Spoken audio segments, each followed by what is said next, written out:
All that more fun just watching a ping pong go back and forth. Hello, beautiful people. Welcome back to my channel.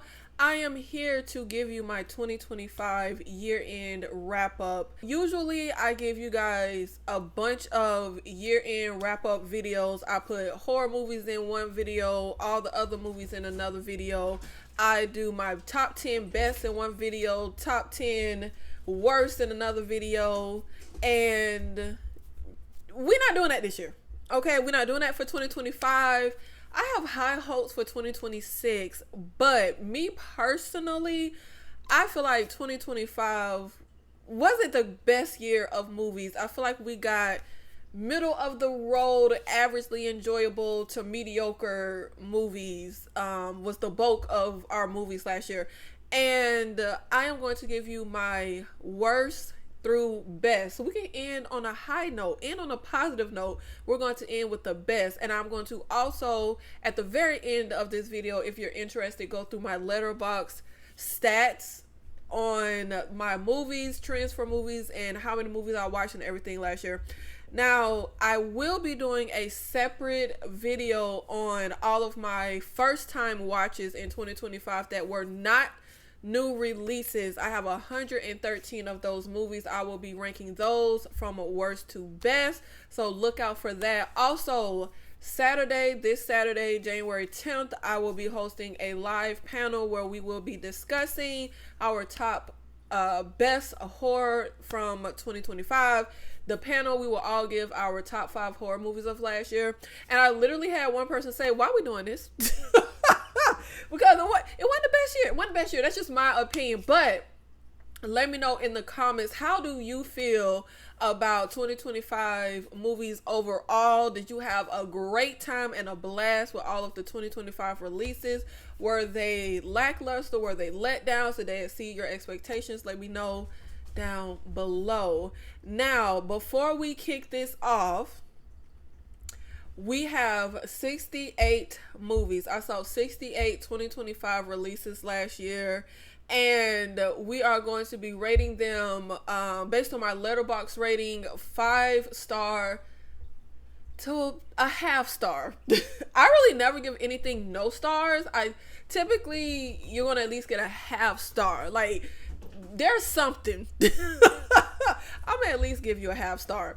And typically, if I do not put a rating, well, not typically, if I do not put a rating when I log a movie on Letterboxd, that means I DNF. I did not finish. And I don't think it's fair to rate a movie if I didn't finish it, but I like to keep and I wish I would have already started. Usually I don't log the movies that I cut off, but I started logging them because sometimes I'll forget that I tried to watch a movie. So I just like to keep track of it. So I did a lot. I think 2025 was the most that I just didn't finish movies. I would watch a movie for 10, 15, 20 minutes and be like, you know what? I'm out. I'm out. I'm sick of wasting my time. I feel like I wasted so much time on movies in 2025.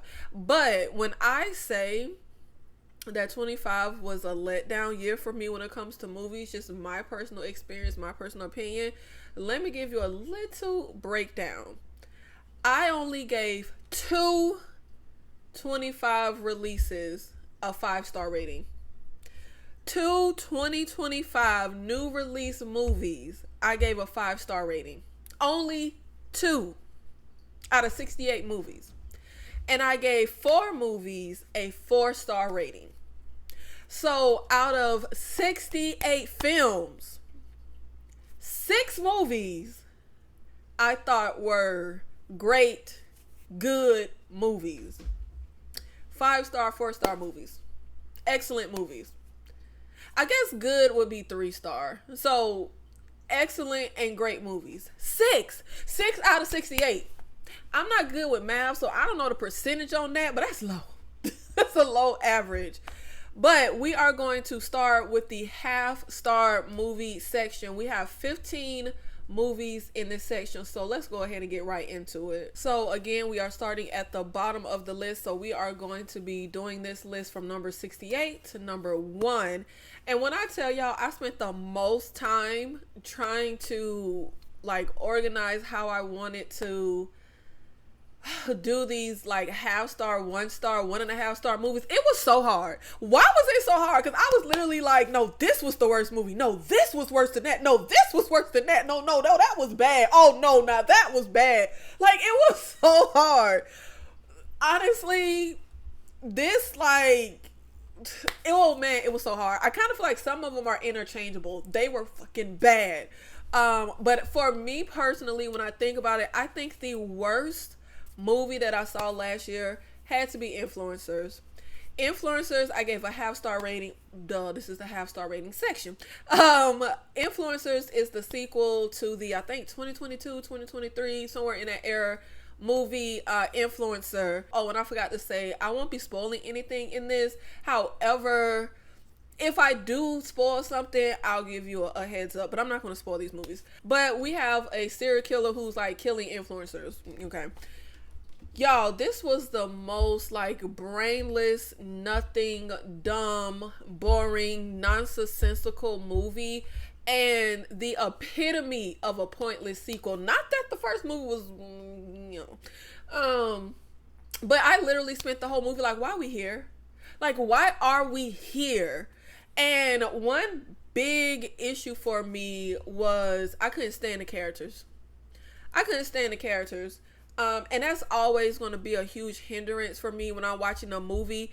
I need to be able to enjoy the characters that I'm following. They can be bad guys, they can be villains, they can be despicable, but I need to like get some type of enjoyment out of following these characters. A huge issue for me, I cannot stand for things to be contrived. I cannot stand for a writer to just make something happen because they want it to happen. Like, oh, this bowling ball is gonna rain from the sky because I just need a bowling ball to rain from the sky to kick off this. So there's a huge plot hole with how the first movie ends, and then we get here, and it's like the movie never answers that question, and it is such a huge glaring like question. It really feels like the writer has no idea what the answer to the question is. That's why he doesn't give it to the audience. Next, we have It Ends, and this was a movie that I really, really wanted to love. We have a group of friends who end up driving, and they hit this like never-ending road that they can't escape. I love just a real scaled down kind of plot, something simple, whether it's we're all stuck in one location and we're trapped. Like, I love a stuck, trapped, fighting for your life, like what's going on type of scenario. Unfortunately, there was nothing going on. And I feel like maybe if I had some kind of heads up going into the movie, I don't know if that would even help. But I was just so hyped for this. I actually saw this with my mother over, she came up for Christmas, and we were both sitting there like, I was so mad, like, Lord, we wasting our life. And I just wanted to get to the end because I was like, okay, I want to know like how it ends, what's going to happen, like what's the point, why are they stuck here, what? I ended up looking at some reviews after I finished the movie, and I saw everybody talking about this dread and this existential dread, and oh my God, it was so, I was in such, and I'm just like, did we watch the same movie? Because where? I get what the movie is, what it stands for and what it means, but it just wasn't a very entertaining thing to watch. They literally are just riding in this car, and that's what I'm like, I get the point. There was even a moment when I was watching with my mother. One basis of the movie is when you're riding in this car, you can't get out and take a break and stretch your legs for more than I think like 3 minutes. It's some really low time, 3 minutes 30 seconds, something that's really low. And I remember saying to my mother, like, can you imagine when we be taking road trips and we could only stretch our legs for a couple minutes like that? But it wasn't exciting to watch. The characters were fucking doing nothing. Nothing was fucking happening. It was so irksome. And then at the very end of the movie, the character does something, and I'm just like, do he know him? What's happening? Is that one of the friends? Why he did that? I was just annoyed. I was so annoyed. I was so bored. I always say, and I well-made movie on a technical level, production level, but I always say the most egregious thing a movie can be is boring. So that's why I had to put It Ends here. I had to, because all the movies above it, oh, they suck. And don't try to say nearly as much as It Ends tried to say. But I feel like I was watching paint dry. Like I said, I really feel like that's the most egregious thing a movie can be. Ultimately, movies are entertainment. I should be getting entertained. I should be enjoying myself. There should be something. I would have more fun just watching a ping pong go back and forth. Next, we have Fear Street Prom Queen. And y'all lied to me. Everybody was talking about how I needed to get on the Fear Street movies, how everyone was praising them. I need to watch them. I'm missing out. Y'all lied. Y'all is a lie, and the truth ain't in you. Narratively, dumb, predictable, idiotic, lifeless. Next, we have The Strangers Chapter 2. And at this point, I think I'm done. I will not be watching Strangers Chapter 3. Well, you know what? Let me not lie. Hold on. The second I said that, I'm not going to run to watch it. It'll be one of those movies where if it happens to be streaming on a site that I pay for, on the app that I pay for, if it's streaming on Netflix or something, I'll check it out. But I'm done with these movies. I'm done. I really haven't liked Strangers since the very first one. I don't like Pray at Night, even though the vibes was immaculate. I didn't like Chapter 1, even though, if I remember correctly, I didn't think Chapter 1 was as horrid as everybody made it out to be. This was horrid. This was horrid. I can't stand when everything's just the red herring. Everybody is a red herring. Everybody just suspicious. Everybody acting motherfucking weird for no motherfucking reason. Every single solitary person in this movie acts suspicious. They acting suspect. They acting weird. You find a girl who's been attacked on the side of the road and you just all up in her face and being real ridiculous. In what planet, in what world, in what town, in what city do people actually act like this? It was just the weirdest thing. It was so obnoxious. It was so annoying. That wasn't suspense. It was just aggravating. Next, we have Shelby Oaks. And this is one I wasn't excited for. I was just more okay, let me check this out. I really wanted to like this movie. The movie is about a woman who has a missing sister she's trying to track down. And one thing I absolutely hate is found footage. One thing I absolutely hate, just like the movie influencers, I hate the influencer, social media, YouTuber thing that they do in movies. It just does not appeal to me personally. I hate seeing people going live. I hate seeing oh, this is their video. I don't know. I don't like that stuff. So the second we're in the movie, and I really didn't know anything about the movie. I just saw some of the promo art and a girl looking for her sister. That's really all I knew. So I go to watch the movie and I'm like, oh goddamn, this is found footage. It's mockumentary style because the sister is doing some kind of documentary. Well, first it starts with the missing sister has a YouTube channel of paranormal stuff. Do you know how many times I see a movie and it's some kind of paranormal? I'm so over that. And that's basically accumulates what the entire movie is. The entire movie is basically every single solitary thing you have ever seen in a horror movie. It's kind of just check. Next, we have Push. This had to be the dumbest, stupidest, annoyingest mess. Next, we have The Woman in the Yard. The Woman in the Yard is a horror movie about a woman. She's at home and on this secluded farmhouse or something, and she has a couple kids. And of course, we have a whole trauma through line because no one can make horror without trauma these days. And a woman comes, sits in the yard, the woman in the yard, and says something like today's the day or something like that. I don't know. Y'all know usually when I do my end of the year recaps, I can remember these movies so well, but I'm going to be struggling in this video because so many of these movies were so freaking forgettable. But I kind of feel like in hindsight, a half-star rating, that might be a little harsh because there are a lot of redeeming factors with The Woman in the Yard. Immaculate performances, great cast. I actually like the setup, the woman that was in the yard. I thought that was real cool, mysterious. I was like, oh, there's so much you can do with that. I like the setting. But ultimately, it was just like generic, churned out horror fare. Ballerina. Now, Ballerina has to be the first big disappointment for me on this list so far. I really didn't have high expectations for anything on the list that we've gone through. I had high expectations for Ballerina. I had high expectations for Ballerina. Ballerina is from the world of John Wick. I love the John Wick franchise. I love action movies. The only genre that rivals horror for me would be action. This was horrid. First of all, I didn't like the casting.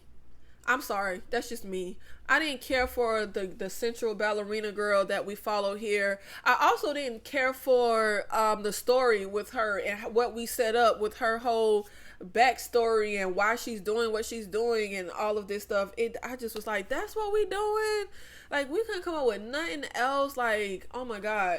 And then I was let down because why the movie called Ballerina? Why is she even a ballerina? Because I was just like, ballerina ain't got inch to do with nothing that's happening in this movie. Nothing.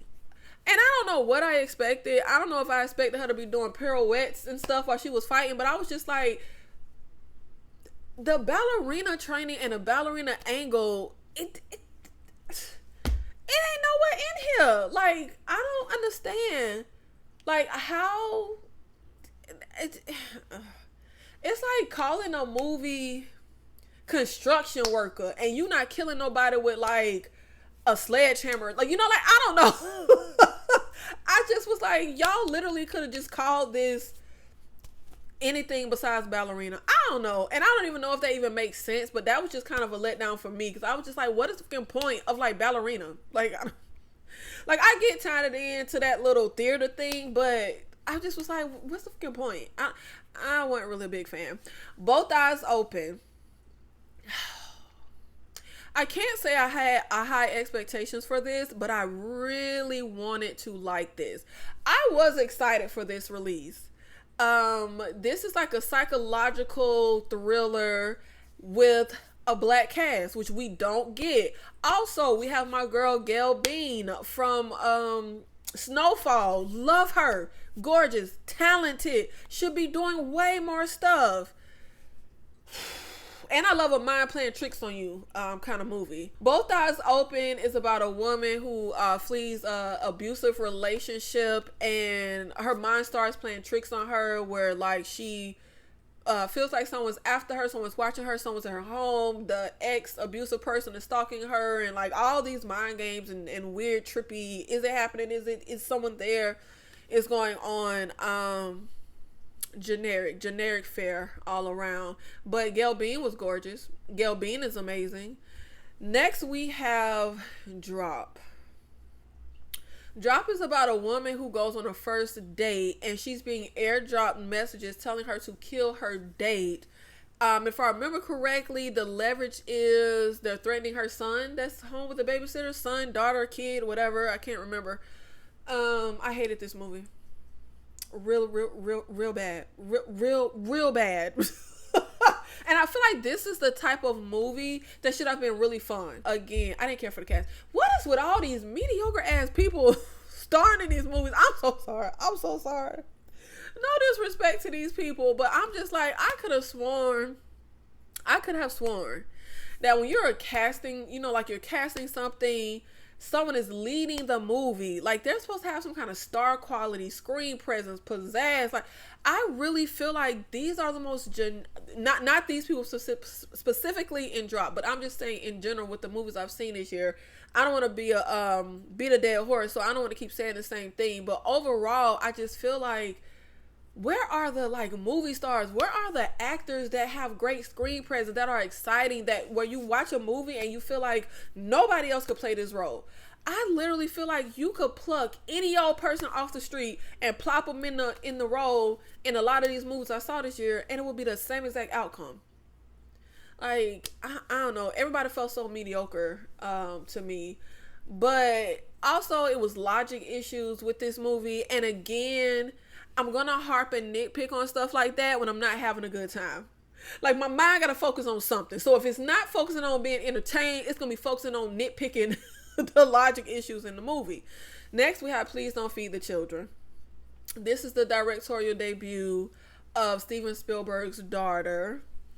And unlike most people, I don't have a problem with nepotism. I think people who be against nepotism, I kind of feel like it's idiotic, because who isn't going to give their child, their friend, their buddy, their cousin a leg up in whatever you can give them a leg up in? And also, if I want to do something, am I not supposed to do it because my parent is successful in it? I don't know.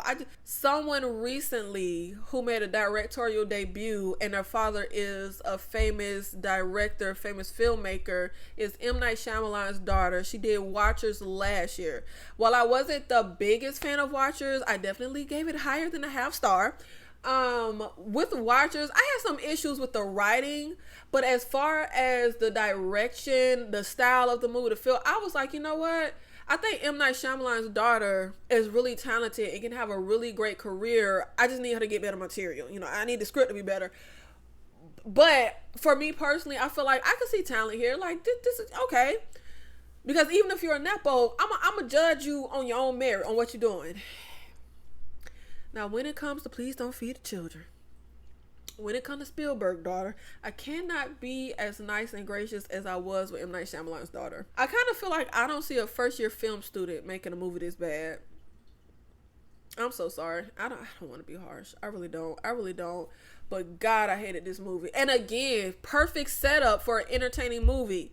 Post-apocalyptic type dreadful world where the kids harbor some kind of disease, so we rounding them up. We don't want no kids in the town, no kids round us, blah.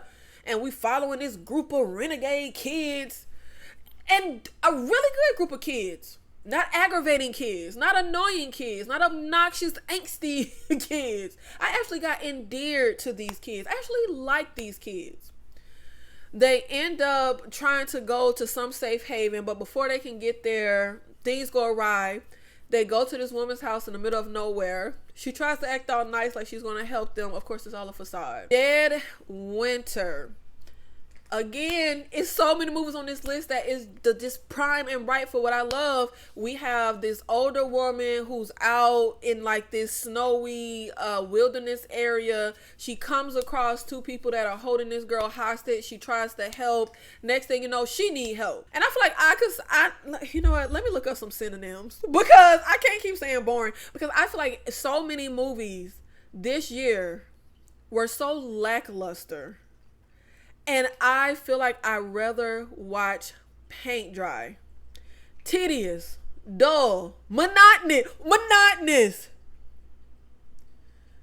unimaginative, uneventful, soulless, lifeless, passionless, spiritless, insipid. Oh, I like insipid. Uninspiring.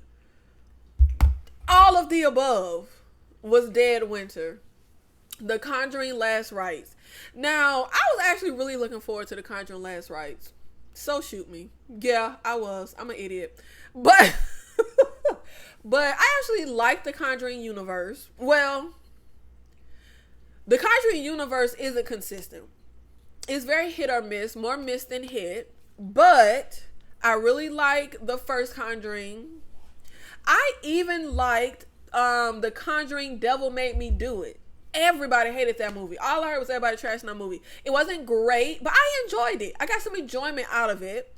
I didn't hate it. I actually liked it. And so when it came to The Conjuring Last Rites, Ed and Lorraine's farewell movie, I was really expecting it to at least be a middle of the road, enjoyable enough way to kill time, like The Devil Made Me Do It. No the hell it wasn't. The movie heavily focuses on Ed and Lorraine's daughter. I don't care about that girl. I'm here for Ed and Lorraine. I don't care about that girl. I didn't care about her when y'all did that other movie where her little dumbass friend was touching everything in the fucking room because her mama died or something ish like that. I don't care about this little girl. Next, we have Night of the Reaper. It opened solid enough. I can't say it was a great opening, but it was solid. I felt like, okay, we might have something here. Then the movie just really starts to go downhill. The further you get into the movie, it just keeps declining. The only thing I can say about Night of the Reaper, the only reason why I put it above everything else that's below it, is because it had the vibes. The vibes were immaculate, and it was pretty much the only thing Night of the Reaper had going for it. Besides the title, I like the title, Night of the Reaper. There's a character in here who's like the sheriff or something. I wanted to punch that man in his teeth. He got on my last goddamn nerve.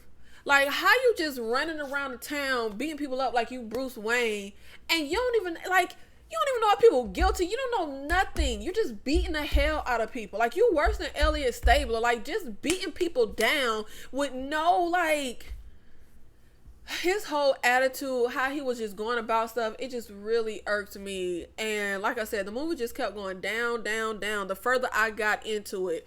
It did have a solid ending, extraterritorial. And this was a Netflix action movie. And when I tell you, it ain't much I ask from my action movies. It really ain't. It really ain't. Like, you can give me a generic little B movie like action and I can have a good time. Extraterritorial is a movie about a woman, and she's from some country. She has a son with her, and she goes to like this building. And I'm confused on what the building was. Like, I can't really remember. It's like the embassy or something. Like, you know how like you go someplace and like you from another country, and so you at this place before you can get to a different country. You got to go through this place. I don't even know if I said that in a way that makes sense. But anyway, she has a bunch of paperwork and stuff to fill out. She's like ex-military, so she puts her child somewhere that's what's like a child-friendly place he can play. Go fill out her paperwork, come back, her child gone. And if I remember correctly, it's kind of like Flight with Jodie Foster, where everybody keep telling you, ma'am, you sure you brought your son here? You ain't no son here. Your mom said your son died. Ma'am, you ain't got no son. And she knows she got a son. So, she started beating people up, fighting, going through this whole building looking for her son that's missing. Fine enough fight scenes, I guess. But narratively, like story-wise, like I didn't care about any of this. I was just like, baby, girl, just beat people up and just make it fun. Just have some little quippy one-liners. Like, I don't ask for much from my action movies. Like, let down. Now we are getting into the 1-star movies. We're moving up a bit to better movies. Better movies? Wolfman. Really, the only reason Wolfman is this high is because Christopher Albert is attractive to look at. And I like the idea of werewolfism being like a disease that we see happen with this man. That's why I gave it 1 star. That's why it's where it's at on this list. But again, egregiously boring, humdrum. Nothing happens. And I won't even harp on the fact that we're stuck in one place, because I love us stuck in one location. But what I will harp on is when we don't utilize the claustrophobia and the trapped in this location. We don't utilize the location. They just hop from the house to the yard, to the car, to the roof, to the house, to the yard, to the wood. When that lady ran out to the woods with her child, I said, bitch, what are you doing? I'm not the biggest fan of Lee Winnell, but I expect better than this. The Hand That Rocks the Cradle, the Hulu remake. Throw the whole remake away. Like, please. Last Breath. This was a big letdown. This is based on a true story where these people are working at the bottom of the ocean with these pipes or something like that. Something happened, disaster movie type stuff. They get stuck down there. Why y'all bothering with this stuff? Get from out the bottom of the ocean. Like, why y'all even down there? Why y'all putting pipes down there? Just leave the bottom of the ocean alone. I was very disappointed. Again, too slowly paced for me. I went into this expecting it to be like the movie that came out that was based on a true story a few years ago with Kurt Russell them, Deepwater Horizon. Now, that's a immaculately made movie. Edge of your seat. Stress the hell out the whole movie. Like, that movie is gripping.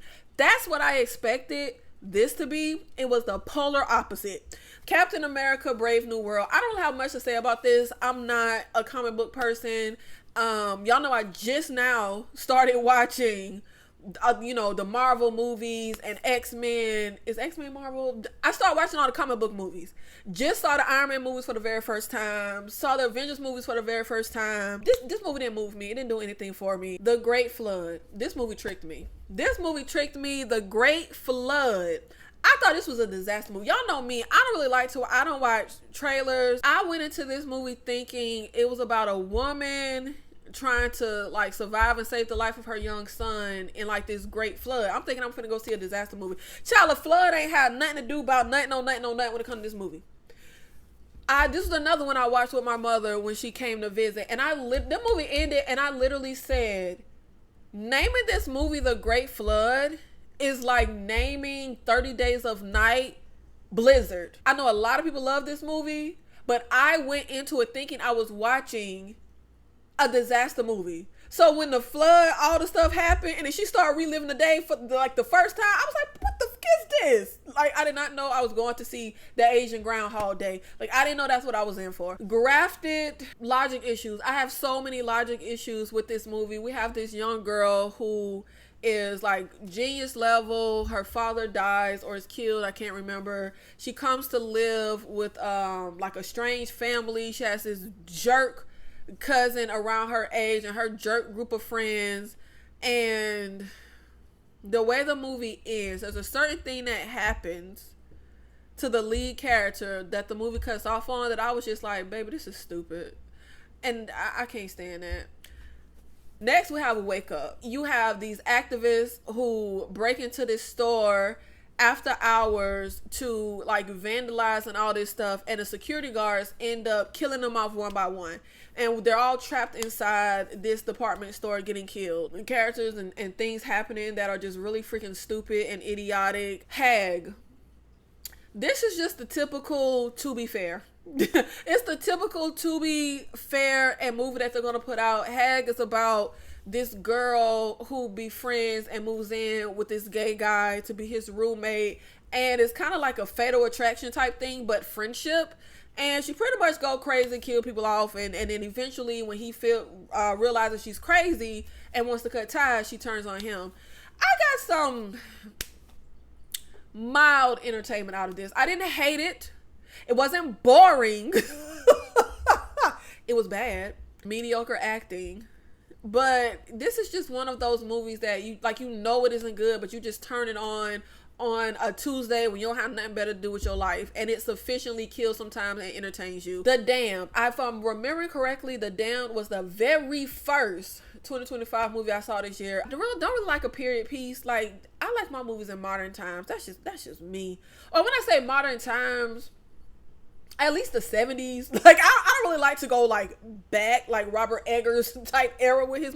That's not my thing. I don't like period pieces, and that's what this very much is. Kind of slower paced than I would like. It's actually a pretty cool setup. You have this woman who is in charge because her husband died. You know, in this era, women weren't really in charge. She's in charge of this little crew. We're trying to do this job on a secluded island. A ship comes, it wrecks. Instead of us saving the people who are dying, we decide to just let them die, and then we'll go siphon up all of their resources, right? But then this like weird like haunting stuff starts, and we have this whole thing going on where it's like, oh, now we're cursed because of, you know, the ship and what we did. And there's some interesting stuff here. It really is some interesting stuff here. Just not enough of it, and just not interesting enough. But there's some cool stuff to like look at visually. There's some cool elements here. Bring Her Back. Now, this might get me death threats for the position on this list. I saw Bring Her Back in theaters. I wasn't the biggest fan of Talk to Me. This is from the same filmmakers. I saw Talk to Me in theaters. I was very disappointed and let down.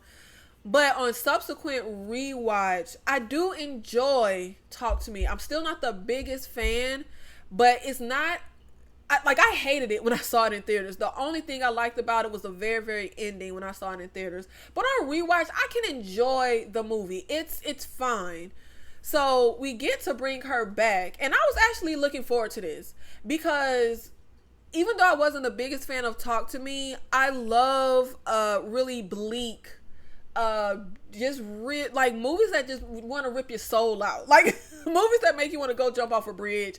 I love having like not a lot of people have the guts to give you an unhappy ending. Like, there were a lot of ingredients in Talk to Me that I really liked, even if I didn't like the whole. So I was excited for Bringing Her Back. I was expecting something bleak, hard-hitting, emotional, you know, make me want to jump off a bridge. So Bring Her Back for me though,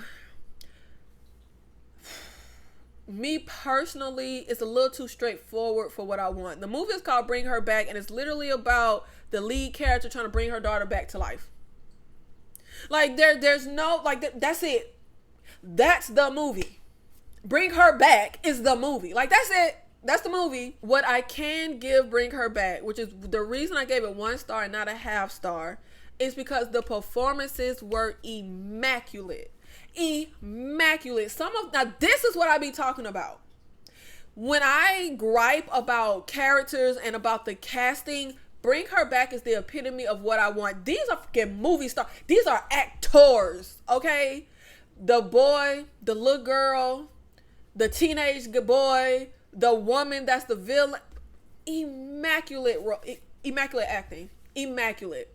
And as much as I despise the villain character, it was enjoyable watching her. Like, that's what I mean when I say I hate following characters that I can't stand. It's not about me liking who the character is per se, but I should be enjoying following along with them. This just didn't work for me. And I'm really feeling like 2 movies in, I just might not be the audience for these filmmakers. And like, that's fine.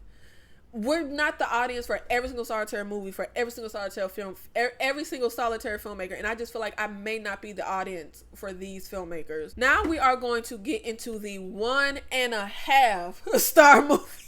We got some halves. Him. There's a lot I like about this movie visually, but it's really hollow for me. It's really lacking. It's like a gorgeous wrapping with nothing inside the actual print. Like there's nothing in the center. And I'm not the biggest fan of the lead here. Again, the casting doesn't work for me. Just kind of forgettable, lackluster. Again, I feel like you could pluck him out and put another male actor in, and they would probably do better.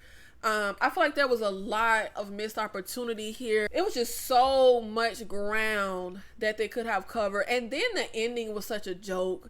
You can't set people up to be like the big bad. You make the big bad a joke.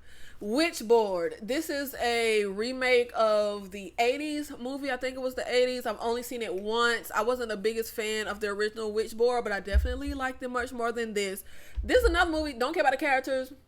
The lead girl was giving me mediocre, but whatever. And then just story-wise, nothing made sense. It got on my nerve. For example, so Witchboard is about a girl. You find like this game, Jumanji thing, whatever you want to call it, right? And you got to swing the pendulum. Well, there's a scene in the movie. She's supposed to be leaving the thing alone. She got the little board sitting up on her dresser with the pendulum hanging on something, and the wind just started swinging it. And I just sitting here like, no one would store that way, especially because there is a place on the board where you put the little spinning necklace inside of. Why would you hang it? I just feel like that is so contrived. It made like stuff like that in the movie got on my nerve. Match is another Tubi one that we can't even really critique. Like, we know what Tubi is going to be. Again, this was an enjoyable enough way to spend time. We got actual like competent actors here, where nobody was a competent actor. And we actually got an enjoyable, like, this was a good time. We have this girl who matches on a dating app. She goes to the house to meet the guy, but kind of find out it's all a setup, and she ends up trapped in his house, and mayhem ensues. It was ridiculous. It didn't make no damn sense at times, but I enjoyed it. I had fun. 28 years later. When I say I hated 28 years later, I hated it. I actually like how the movie opens up, where it's like, day one, ground zero day. Again, I had logic issues. Nothing about this movie worked for me. Acting wise, it was fine. Character wise, it was fine. Now we are going to get into the 2-star movies. We moving on up. Okay, we get into some good stuff. The Amateur was okay. Too slowly paced for me, but it was straight. You have this guy. his wife is like an operative or something, and she gets killed, and he wants to like avenge her, even though he's like a paper pusher, and he like blackmails and threatens the people to train him or whatever, so he can go, so he got to go avenge his wife, but then also fight because the people he blackmailed. It was cool. G20. This is one of those movies that's like so bad it's good for me. I'll probably rewatch it. I got some enjoyment out of this. I had a good time. It's mediocre, but I had fun. Queens of the Dead. I'm not a fan of comedy, so take my 2-star rating with a grain of salt here. Queens of the Dead, I was actually very pleasantly surprised. This is another Nepo. This is George A. Romero's daughter. And I think she has talent. Like, I'm here for whatever she's going to do next. Sign me up. Now, some of the comedy worked here for me. There were a few lines that I was like, okay, like, that was good. That was quippy. That was snappy. I liked it. I like following these characters. I would love to see more movies with characters like this. Like, they brought the spark. Like, I really enjoyed everybody. There wasn't a single character that I felt like, oh, I don't like this character. Can't stand. I thought the casting was great. Visually, everything looked good. I just wish it was more horror. Tone the horror up, tone the comedy down. But that's just my personal taste. Mission Impossible Final Reckoning. If you were to tell me that this wasn't going to be like my top 10, I would have said you're crazy. I love Tom Cruise. I can always rely on him. If it's a movie with Tom Cruise, 9 times out of 10, baby, I'm gonna just watch it because I know that man, he picks really well. He picks good movies. God, this movie was a mess. That is the number one word to describe Final Reckoning. A freaking mess. I can't stand that girl. What's her name? Grace, who came in the last one. We got her again. My favorite stuff here is like there's a submarine scene with like this black guy who's like the captain. I loved him. I wanted more of him. I was like, who is that? I feel like I've never seen an actor in my life. See, that's what I mean when I would be annoyed seeing Dennis Quaid's son all the time. Where is this guy? Where is his roles? Because I loved him. And he was in the movie for a hop, skip, jump in a minute. And I enjoy him more than Tom Cruise in the movie. And also there's a sequence where Ethan Hunt is in like the middle of the ocean, and all of a sudden these people in these suits come popping up. It was very like horror coded the way they just was popping up. Like, I liked that scene, but God, this movie was a mess. And one thing that I cannot stand for a sequel to do is to spend the runtime retreading the previous movie. Baby, we already know all that stuff. Baby, you don't need to even tie all that stuff in here because it don't even make sense while you're trying to tie something in here. You're trying to fit like a square into a round peg and it ain't working. One battle after another. The only reason I gave this 2 stars was the performance of Leonardo DiCaprio and the performance of my baby Regina Hall and Sean Penn, even though he was creepy and good performance. Like, and my boy, what's my Hispanic guy? Benicio del Toro. Dang, that was on the tip of my brain. Really, that's why the movie is here. Outside of that, the movie ain't do nothing for me. Outside of that, it ain't, no. The Running Man. This is the remake of the Arnold Schwarzenegger movie, I think from like the 80s. And it was okay. I do feel like if we're following up a Arnold Schwarzenegger movie, we gotta cast an actor that's really I didn't care for this kid that is took the lead in here. Sufficiently entertaining enough, but somehow the movie, there's stuff happening, but at the same time, it feels very blasé. Neighborhood Watch. I was pleasantly surprised how much I really like Neighborhood Watch. This is a movie with Negan from The Walking Dead and the Dennis Quaid son from Scream 5, child. When I tell y'all, I got issues with Dennis Quaid's son. I enjoyed this movie. Neighborhood Watch is about like this mentally ill guy who sees a girl get kidnapped. He's the only witness, but because of his mental issues, nobody believes him. But he's trying to save this girl. He enlists a neighbor who's an a-hole, but I really liked his character. That was the Negan character. I really can't stand Dennis Quaid's son. It really irks me that like I see in like even what was that movie? The Long Walk. It's so many actors in The Lone Walk that I was like, baby, why are they not starring in movies and getting role after role after role? Even the lead kid who was also in Romulus, he should be popping out so many movies. Do y'all know how many damn movies I've seen? Now, I didn't watch the movies, but that I saw that Dennis Quaid's son got starring roles, leading roles. The Novocaine movie, this movie, it's a bunch of movies. And I'm just like, what is that generic ass, mediocre ass actor getting so many roles when these much better actors are like getting little penny ante, little side stuff, or either not getting much? It irks my nerves so bad. But I did really enjoy Neighborhood Watch. Flawed, but I like the concept. I like the whole thing we go through with, like, nobody believes him and he trying to save this girl, and is he going to be able to save her, and what, going to be the outcome. I did enjoy that stuff. Next, we have Jurassic World Rebirth. I haven't watched any of the Jurassic World movies. I love the original Jurassic Park trilogy. Those are the only ones I've seen. Rebirth was okay. It felt like a generic, middle of the road, entertaining enough type of movie. Dangerous Animals. This was a disappointment. I love anything shark movie. Oh, I love a shark movie so much. I like Jai Courtney. I really liked him here. Again, though, sounded like a broken record. Wasn't a big fan of the casting. Didn't care for the final girl. Megan 2.0. Of course, Megan genre switching from horror to action. This is another movie kind of like Strange Harvest, where it kind of started a little strong for me.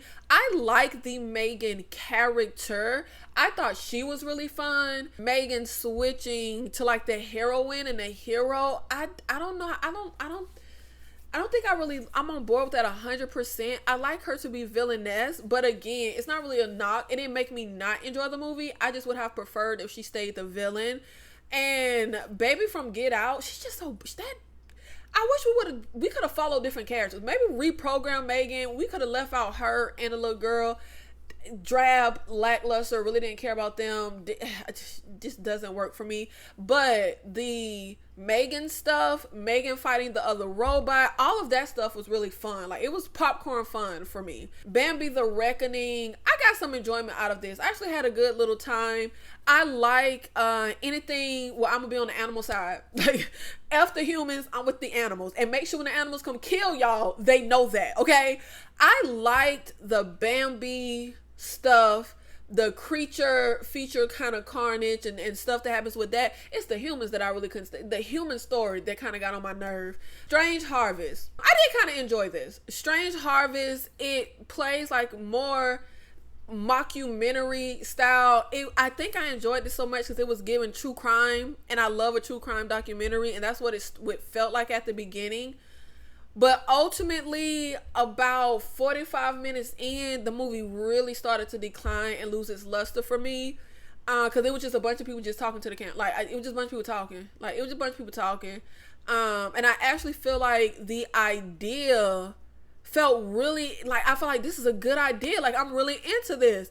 But it just really hit a decline for me. And then I also felt like they dropped the ball with how they ended the movie. The Ugly Stepsister, I just personally wasn't impressed. Really liked the story, really liked the spin on Cinderella, really love a lot of aspects about this. It just wasn't my cup of tea. It didn't tickle my fancy. And you know what also bothers me and bothered me with this movie? It reminds me of like She's All That came out when I was young. I can't stand movies where the movie tells us a character is unattractive, but the character isn't unattractive. The ugly stepsister in this, I was just like, she ain't ugly though. And she's supposed to be fat. I'm like, she ain't fat though. Like, it's this whole thing with her and food, and I'm just like, but she ain't fat though. Like, I don't know, like that creates such a disconnect for me when I'm watching the movie. That was it was just like a block. Cause I was just like, all the stuff y'all doing to her, but she ain't, she was fine the way she was. Just do something with baby hair and she be good. Hunting Season. This is a little thriller with Mel Gibson where him and his daughter live in a secluded cabin, and in the woods they come across an injured girl and end up having to fight these thugs to try to protect the girl. I had a sufficient enough time with this. It was just too slowly paced for me. But when we get to, this is one of those movies where it's pretty slow, then you get some action in third act. That action was sufficient, which is why I bumped this to a 2-star. My cat is acting a fool. The Elixir, pretty much kind of in the same vein, where we end up having this zombie outbreak from this elixir that's supposed to be like this youthful serum or whatever. Think the substance, but it turns you into zombies. I also didn't really care about the characters, but they did tug at my heartstrings, because I did shed a thug tear at one point when one of the characters had died. Good zombie gore action going on. Zim is, I think that's how you pronounce this movie. Zim is a movie about a zombie outbreak that happens, and this guy, he's like a MMA fighter, and he goes across the city to get to the hospital where his girlfriend works so he can save her. And I had a good time with this. 2 stars, honestly. It's not bad. It's not a bad score. I enjoy all of my I got enjoyment out of my 2-star movie. Like, the 2-star movies don't suck, okay? But the 2-star movies are just really flawed movies. But this was sufficient gore, zombie action, fighting. It was just some real dumb ish happening that I can't forgive. Now we are getting into the 2.5-star movies. We have A Working Man with Jason Statham. Typical Jason Statham fare. I actually had to see this twice, because the first time I watched it, I pulled a DNF. That was at the top of the year. Then in December, towards the end of the year, I was like, you know what? Let me try to give this a chance. And I enjoyed it. I had a good time with this. Look, it's the generic standard. Jason Statham gonna always play Jason Statham. It's the same old thing you're gonna always see. Kind of like when Liam Neeson and his little subgenre of action movies. It's gonna be the same fare. But when we get to the third act, that's what made me bump this to a 2.5. Because I spent the movie wanting the villain characters to get their comeuppance, and they sufficiently, enjoyably got their comeuppance, and I loved it. I love how the movie ends. Next, we are getting into our 3-star movies. Thunderbolts. Again, Marvel fare. I was surprised how much I liked this. I got a lot of enjoyment. It was okay. I feel like now this, even though I ranked it a 3, I'll probably never watch it again. I Know What You Did Last Summer. I was really surprised when I went to put this list together, and I was like, I Know What You Did Last Summer 3 stars. I must have been in a real good motherfucking mood. The way I feel like I was too harsh with how I rated The Woman in the Yard, I feel like I was too generous with I Know What You Did Last Summer. I couldn't stand none of these characters. Not a one. Throw them all away. Generic, mediocre. I do like, and I've heard a lot of people be divisive with this, I personally liked where they went at the end. I like who they chose to be the villain.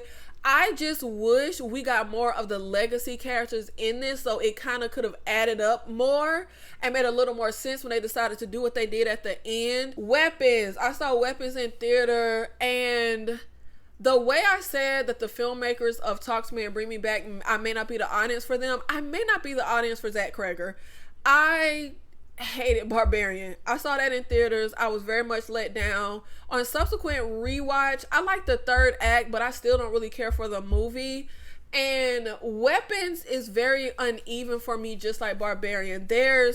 I love the third act.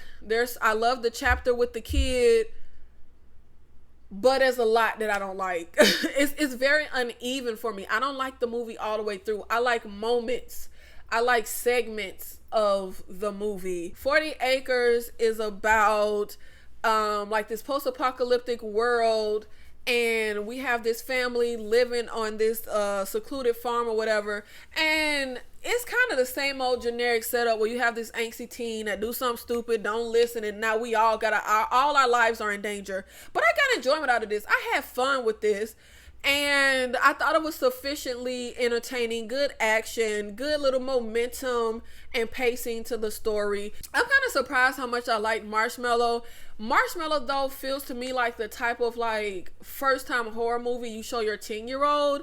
It's about these kids who go to summer camp and they get told this little campfire story about this doctor who haunts the woods and kills people, and this kid gets really paranoid and thinks he saw the villain that the story was about, and he's convinced it's real. I had some fun with this. I had 2 moments when I was really, really close to cutting the movie off and pulling a DNF because I absolutely hate a bully trope. It gets on my nerve. I feel like I need somebody to put a PSA out to writers that every single solitary story about adolescence doesn't need a bully character. I was endeared to the kids. I thought they were fun, cool little characters, good actors. Fear Below is a shark movie. It kind of feels like slower paced than I would like. It reminds me of the first time I played Dusk Till Dawn for a friend, and they were like, "Where's the vampires?" And I'm like, bitch.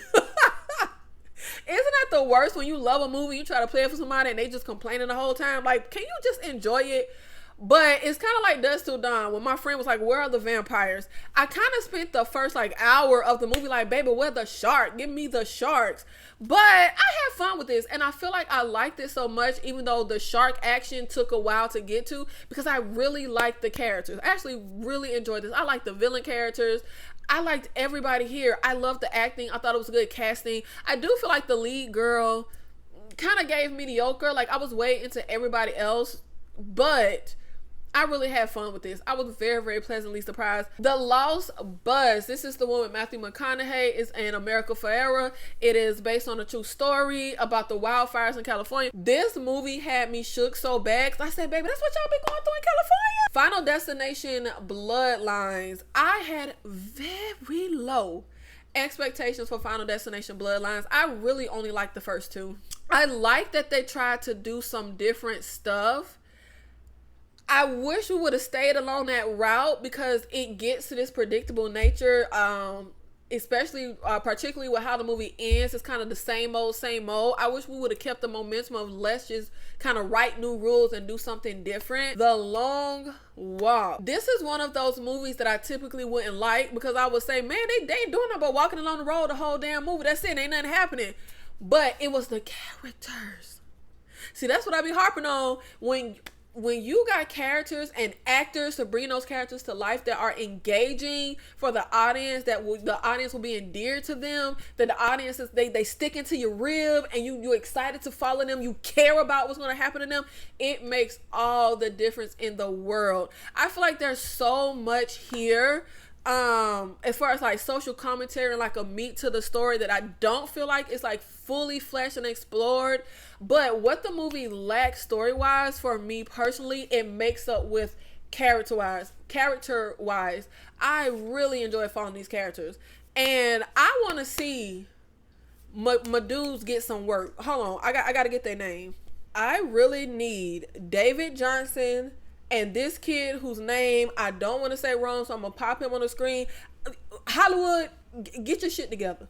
They need to have all the roles thrown at them for real. Survive. This was the biggest surprise for me all year. This is a disaster movie, apocalypse style movie where this family is on this boat celebrating their child's birthday when all of a sudden this like catastrophic event happens and they're pretty much kind of fighting for their life, going over this terrain and trying to survive in this world. And it's crazy how fast humans change. You'll be in the apocalypse for 2 hours and you already trying to like kill people and steal their stuff. Like, god dang. I thought it'd take like 20 years in the apocalypse before we turn feral on each other. This is not like a high quality movie, but I had so much fun. I actually feel like this was really freaking solid. Like, I just threw this on. I was just like, what is this? I mean, it's my cup of tea because I love a disaster, but I really wasn't expecting anything. One of my favorites of the year. Next, we have Good Boy. And it took me a while to get to this. I got to this towards the end of the year because I am the stereotypical person that don't want to see nothing happen to dogs. I remember when they just announced this, I said, babe, I'm not watching that. Y'all not finna kill that damn dog and hook me into seeing that. No. But Good Boy is a feature debut, and it is about a haunting from a dog's perspective. And I actually really enjoyed this. Yeah, look, I need the casting people to understand, like I said about The Long Walk, you gotta have a character that's gonna stick, put some meat on the audience bones, that's gonna stick to our ribs. I love Indy. I loved Indy. I was here for Indy. I was like, F your owner. But Indy, me and you, though. Me and you. God, I love this dog. God, I love this dog. And I also feel like the whole stick of what they were trying to do of the horror from a dog, I actually thought that they executed it really well. Would I ever want to see it again? Nah, probably not. The only gripe I really have is when you are doing a movie where it's literally just from the dog, I do feel like you lose so much. For me, with a story, it's about the characters and it's about like that arc and that conflict, and we just can't get that with the dog. And I feel like that kind of hinders the story. It feels a little too one note the entire time because there's really nothing to overcome. There's no conflict. There isn't that human dynamic that's going on. Meat Kills is, I don't know how this wasn't 5 stars for me because this is everything I love. But with 2025 been a lackluster year for me, even my foreign films let me down. Meat Kills is a foreign film about these vegan activists who go to this meat farm and end up, we gotta fight for our life to survive. It's everything that I love. Sufficient gore, sufficient horror here. It was just something really lackluster and really missing for me. But I had a good time. This was a solid one. One of the best of the year, obviously. Now we are getting into our 3.5 star movies. Until Dawn. And I know. Okay, I know. On first watch, I gave this 2 stars, but on rewatch, I ended up bumping it up to a 3.5. Look, it's generic, it's flawed, but it is a good freaking time. This is like just popcorn fun. I have so much fun. I get so much enjoyment out of this movie. Bone Lake has a great opening. I really like what they do with this. It does start to get a little stagnant, but I had a lot of fun with Bone Lake. I cannot wait to rewatch it. Sisu Road to Revenge. It hurts my heart to put this here. When Sisu came out, it was my #1 favorite movie that year, and I expected the exact same thing for Road to Revenge. We got a lot of the elements that really made the first one amazing, and they even gave us an amazing villain here. Something in Tether, it was some kind of disconnect. I think the whole stick of like the lead not talking, it starts to get a little tired once we're here. It added to like a mystery in the first one. Like it really worked, but once we get here, it was getting kind of tiresome. And I think it just feels like this second one is such a retread of the first one. Kind of everything we kind of got with that, we get with this. But it was still a really good time. We are going to move to our 4-star movies. I was so shocked. The Gorge. I could not believe how much I like this movie. I had so much goddamn fun. And y'all know I be on this channel saying they need to stop casting Anya Taylor-Joy for everything because I'm sick of that girl. But I had a really good time with The Gorge, especially once we get to The Gorge and everything in there. Oh my god, brilliant. Loved it. KO. This is a foreign film about an MMA fighter who ends up killing his opponent in the ring. And when his opponent's son goes missing, the mom tells him, you owe us, you know, you killed my husband, you killed his father. And she tasks him with tracking down her son because the police isn't taking it seriously. This is one of those action movies that just really tickles my fancy. We just beating people up the whole movie. We have really fun villains. I love villains with some pizzazz. I love villains with some style. And I love villains that are just downright ruthless and will like kill babies. Like, I don't know. Sinners. I saw this in theaters, and I will say I'm not crazy about Sinners like everybody else, but I really enjoyed it. It is an immaculately made movie. It's visually stunning. I do feel like if I didn't get a heads up, I probably would have hated it because I thought Sinners was a vampire movie, but my mother saw it before I did, and she told me, hey, don't expect this to be a vampire movie. This is pretty much, I would describe Sinners as his black historical drama with vampires in the third act. It is not a vampire movie. But I had a lot of fun with this. I really enjoyed it. Next, we have The Assessment. I was very surprised by this. This is a weird one. The Assessment isn't for everyone. This is about like this post-apocalyptic time where we're in this society, and in order for you to have a baby, you know, we have limited resources and stuff, so you have to be approved to have a baby. Everyone gets this drug that pretty much makes it to where you can't naturally have a baby. The government has to approve for you to have a baby through something called The Assessment, and we follow this couple who is having an assessment done to see if they will be approved to have a baby or not. This is a very weird movie, and it is not for people that don't like weird movies, but I really love the commentary here, really love the performances here. I was sufficiently engaged. It was so weird and uncomfortable and odd, but I was so into it. It was like, yeah, what the it made me react. And I feel like I was so starved for that in 2025. A movie that really pulled so many different emotions out of me. That is the fun part of movies. Now we are in the creme de la creme, the 5-star movies. My number 2 favorite movie of the year of 2025 is Relay. I don't know who this young man is who starred in this movie. I feel like I've never seen him. Give him all the roles. Throw roles at him. I really enjoyed him. I had so much fun with him. I was really surprised to see Sam Worthington. I feel like there was like an era where I was always seeing Sam Worthington in something. I loved him in Terminator Salvation, and I was like, he is the lead of the little crew in here, but he's not the lead of the movie. But I was like, why is he in like this little small role? But he was amazing. He was great. I liked the little bandits that he was with. It was a girl in his crew that kind of got on my nerve and was irksome, but she's not a big part of the movie. But it was a couple points where I was so annoyed and aggravated I was gonna cut the movie off. But again, I love when a movie make me feel something, and they was sufficiently making me want to yoke a character up and choke him by the neck. But I had a lot of fun with this movie. I really was so shocked that I gave it 5 stars, but I stand by that. And my number 1 movie of 2025, the most fun I had in a theater together. This movie was so up my alley. I love body horror. I do find it to be just a little flawed. I feel like they dropped the ball in the ending. It was certain kind of explanations they gave us that I felt like was unnecessary. But I had so much fun with this. I can't wait to rewatch it. Let's see, my year 2025, I saw 401 movies last year. 799.5 hours of watching movies.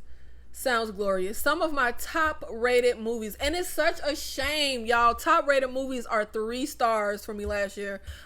These are all how many movies I watched each week. I averaged 8.5 movies a week, 36.8 per month. My highest day of watching films last year was Saturday and Sunday. Of course, you can see more movies on those days. And of course, my top genres were thriller, horror, action. I didn't watch as many foreign films as I would think. I'm always spouting how I love foreign films. I watch a lot of foreign films, but apparently I don't watch as many as I thought. I saw 86 from the UK, 26 from France, 25 from Canada, 16 from South Korea, 16 from Germany, 9 from Australia, 8 from Belgium, 8 from Ireland, 6 from Japan. Only 6 from Japan. Crazy. I could have sworn I'd be watching so much stuff with subtitles, y'all, but I guess not as much as I thought. Let's see how it compares to 2024. I know I watched less movies. I just know I did. So I saw 441. I saw 455 in 2024. I saw way more movies in 2024 than I did. And then when we get into my top movies, look at this: 5-star, 5-star, 5-star, 4, 4, 4, 4, 4, 4.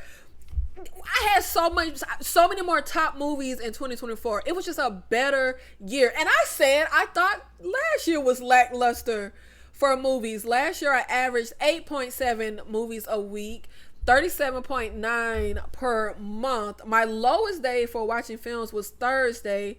And for some reason, Wednesdays was my highest day of the week of watching films last year. That is so interesting.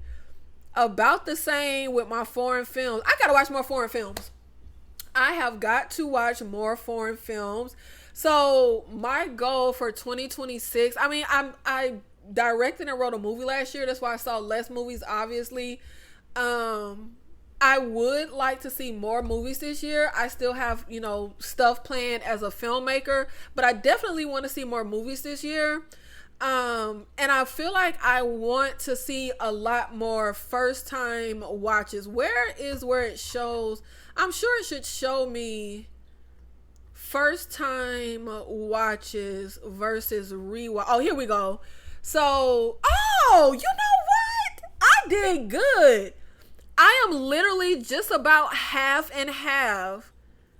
50% rewatches, 49% first time watch. That's okay. Never mind. I was gonna say my goal is to see more first time watches, but I think half and half is a really, really good ratio of watching movies. I love that. Oh, okay. I didn't know I saw that many. I will say, since I feel like I did really well with rewatch ratio to first time watch ratio, my goal this year is to watch more movies and to watch more foreign films. I need to watch more foreign film. If I didn't see these stats, and literally I'm always running around talking about how much I watch foreign films and telling people they need to watch foreign films, but apparently I'm not watching very many. So that's what I want to get up to in 2026. Thank you so much for watching the video. Thank you for supporting, and I will see you in the next one.